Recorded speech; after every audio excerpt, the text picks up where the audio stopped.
What's going on, everyone? So reports have came out that Buddy Hield trade has no traction, that the Mavs may want Buddy Hield, but Pacers reported that they are not interested for the time being. I was also said that execs are skeptical on a Hield package. Apparently, Indiana is looking for a first-round pick for Buddy Hield, which I don't think they would have gotten that last year for him.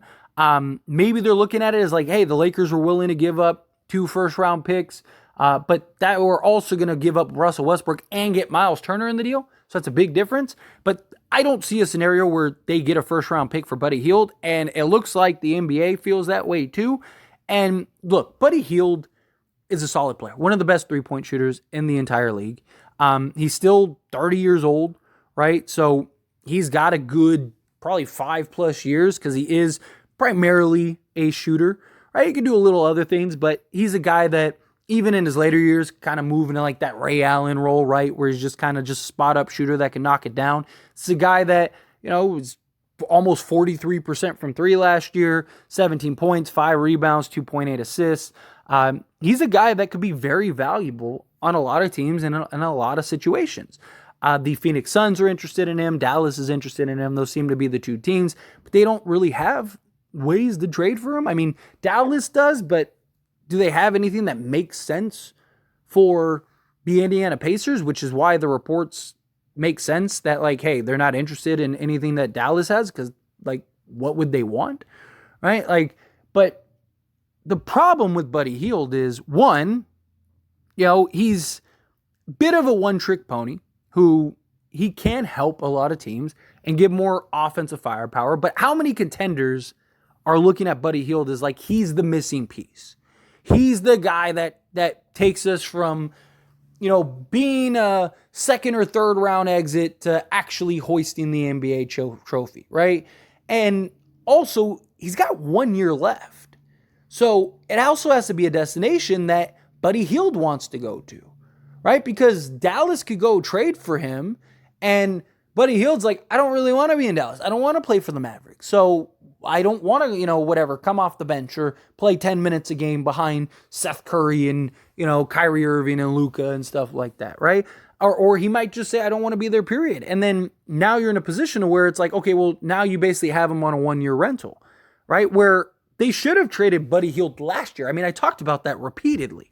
Even if you don't trade him to the Lakers, you should trade Buddy Hield because teams would probably want him now more than the next year where he's an expiring contract. Now, come the trade deadline, maybe he has some more value, right? Because then you have a lot of teams that are now in a position to where, okay, we're not winning anything this year. Let's start going into like unload mode and start unloading guys.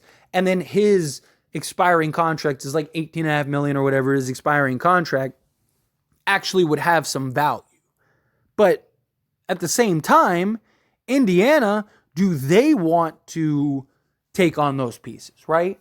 Because Indiana is kind of in that like flexibility stage, right? You kind of got this nice core. You want to kind of head in the right direction. You don't want to take on a bunch of long-term salary, right? Like just using this as an example, you don't want to trade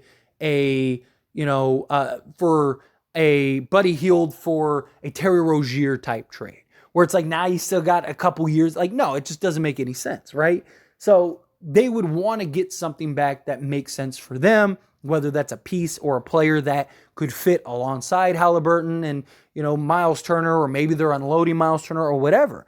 And this is why I think the Lakers could potentially land Buddy Hield at some point, right? Now, I don't believe Buddy Hield is an absolute necessity. And I've talked about this before.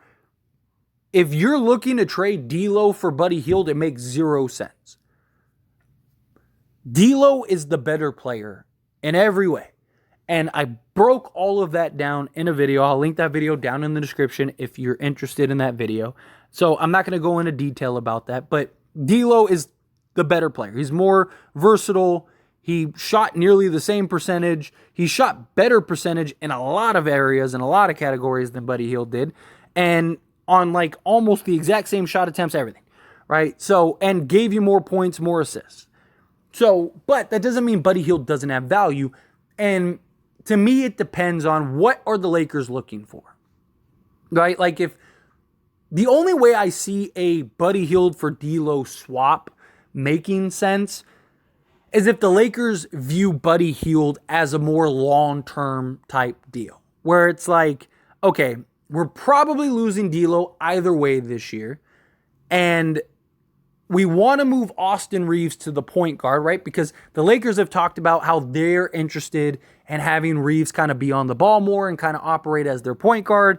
And Austin Reeves has made that publicly known repeatedly that he wants that same thing, that he wants to be on the ball more, be able to make plays and kind of operate as the point guard. So if the long-term goal is to actually turn Reeves into the point guard, then maybe Buddy Hield would make more sense for the long term, whether that's as a starter or in a backup role, and you're moving, Max Christie or whatever at some point into the starting role. Just using him as an example, because that's the idea, is that eventually he's good enough to move in a starting role. So if the Lakers end up looking at Dilo as that expendable guy where it's like, okay, like we could do worse than Buddy Hield, at least we get the same offensive production as far as like points scored.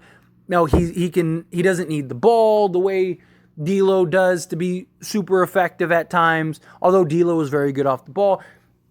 I could understand the argument, and maybe you could even like get a pick in the deal for that, because now you're getting an actual versatile, better player to play alongside Halliburton. And especially if Dilo says like, oh, I'd be interested in playing with Indiana alongside Halliburton, then now you could kind of maybe leverage that deal to actually get Buddy Hield and something else. The only other thing that makes a lot of sense, and I've talked about this before, is you go get Buddy Hield and you get Miles Turner. And I know I'm not saying that it'll happen. I'm not saying that Indiana will look to trade Miles Turner or anything like that. But Indiana is hoping to be good this year. That's the idea. That's the plan, right? They kind of made some moves this offseason and position themselves to hopefully be that team.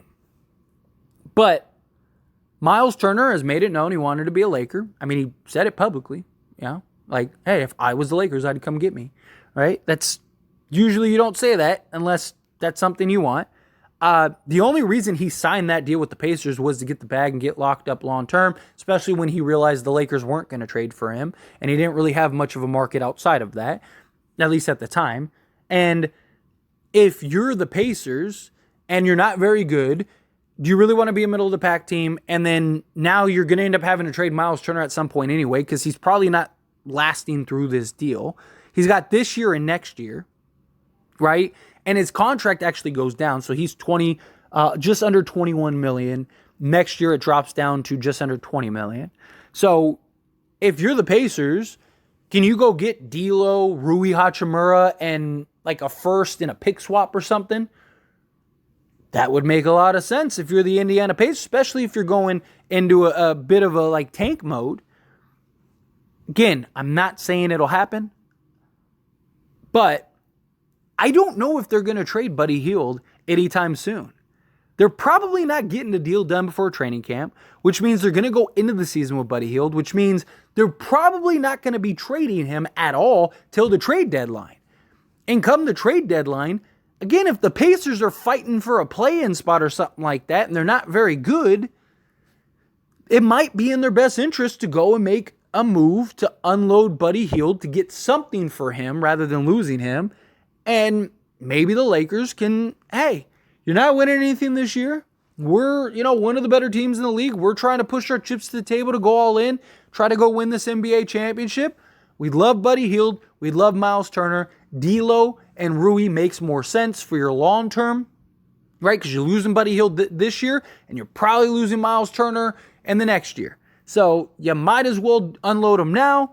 We'll give you a great, solid foundation piece in Rui Hachimura, a D'Angelo Russell that can play alongside Tyrese Halliburton, can also relieve Halliburton a lot, give you that versatile point guard, two guard type player. And, now you're off to the races and kind of rebuilding and retooling and heading in a different direction. The Lakers, they're going all in. Anthony Davis wants to play the 4 anyway. So now you got Austin Reeves, Buddy Hield, LeBron James, Miles Turner, and Anthony Davis. Or you could even go Jared Vanderbilt or whatever if you want to do, just for like defense purposes. Whatever. However you want to approach it, you're good. Lakers, that happens. Nobody's beating that team. If you could swap Dilo with Rui Hachimura, and I love Rui Hachimura, this is coming from a guy that he built his nickname Laker Damas because I predicted Rui Hachimura literally before it happened. When there was no news, no report, no nothing, and it was just a thought. I'm not an insider, I'm just a fan, just a guy that talks on the internet. Right? But I was like, Rui Hachimura makes a lot of sense. Lakers should go get him. Lakers ended up getting him shortly after, and then I got the nickname Laker Damas. I have been super high on Rui Hachimura before he came to the Lakers. But Miles Turner, Buddy Hield, with LeBron James, Anthony Davis, Christian Wood, Jared Vanderbilt, Taurean Prince, Cam Reddish, Gabe Vincent, Max Christie, you're not beating that team. You're not. Because Miles Turner fixes and solves the number one issue that you have if you're the Lakers. And Buddy Hield gives you that shooting and that a similar offensive production. And you can make a bit of an argument Buddy Hield might be a better just slot fit just because you have LeBron James, Austin Reeves. So, yeah, if the Lakers could do something like that, I'd do that immediately. But the idea of the Lakers getting Buddy Hield or not getting Buddy Hield, I wouldn't be shocked if they end up landing him. Again, there doesn't seem to be a market for him, which is something that I'm not surprised on whatsoever. I talked about it in the first video when those reports came out. I don't know where he goes. I think he'll have some, I think some team may be interested, but they're not going to no one's giving up a first for Buddy Hield. Right? It just doesn't make sense. Especially when he could just leave you after this year. Buddy Hield has almost been a Laker 3 times. And we know he wants to be a Laker. So he'd probably re-sign for the Lakers. Or do a new extension. And then Miles Turner, if you can get him, that's extra cherries or extra sides on top of the sundae. That, you're not beating this team. That happens. But anyway, as always, this is a discussion, so I pass the question on to you. Let me know your thoughts and opinions down in the comments below. What do you think? Think the Lakers should be patient, and if they can get Buddy Hield at some point, you think that they should? Do you think, you only get Buddy Hield if you can get Miles Turner? It's kind of like a package thing. However you feel, whatever your thoughts are, I'd love to hear it. Let me know down in the comments.